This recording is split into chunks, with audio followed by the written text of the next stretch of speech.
सीतापिचड. पावसाळ्यामध्ये आमच्या सह्याद्रीच्या डोंगर रांगेमध्ये भरपूर साऱ्या रानभाज्या उगवल्या. ती रानभाज्या म्हणजे नक्की काय? ज्या नैसर्गिकरित्या उगवल्या जातात ती, त्यांची कुठल्याही प्रकारची लागवड केली जात नाही, ते आपोआप उगवतात, ते त्यांना रानभाज्या म्हणतात.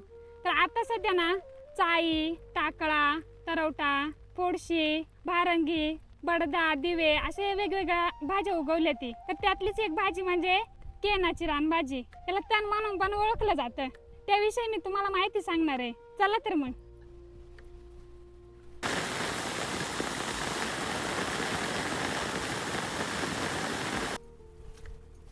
तर ही बघा, ही आहे केनाची रानभाजी.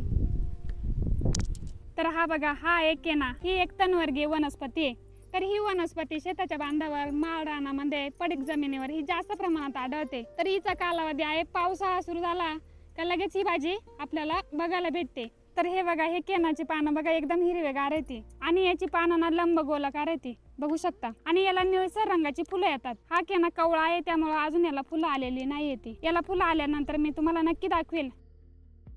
तर हे केनाचं देठ बघू शकता, एकदम हिरवगार आहे, आणि याला ना बारीक बारीक केस येते.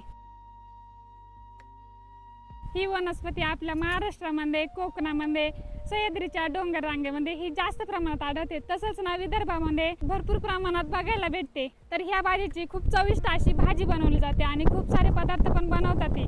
तर ह्या भाजीचे खूप सारे फायदे ते आपल्या आरोग्यासाठी, जसे की रोगप्रतिकार शक्ती वाढवण्यासाठी, पचनक्रिया सुधारण्यासाठी, त्वचेसाठी तर खूपच चांगली ही भाजी. खरूज किंवा इसब झालं ना तर ह्या पानाचा रस काढून त्या जखमेवर लावतात, त्वरित आराम भेटतो. ह्या भाजीमध्ये व्हिटॅमिन ए, व्हिटॅमिन सी आणि व्हिटॅमिन बी भरपूर प्रमाणात आहे. शरीरातली जर उष्णता जर वाढली असेल आणि लघवीला जर जळजळ होत असेल ना तर ही भाजी अवश्य खावी. आणि ह्या भाजीमध्ये ना आयरनचे प्रमाण भरपूर असते, आणि रक्तवाढीसाठी पण ही भाजी खूप उपयुक्त अशी भाजी आहे. त्यामुळे ना ही भाजी अवश्य खा. ह्या केनाच्या भाजीला ना शेतकरी खूप वैताग देते, कारण भरपूर प्रमाणात ही भाजी भेटते इकडं.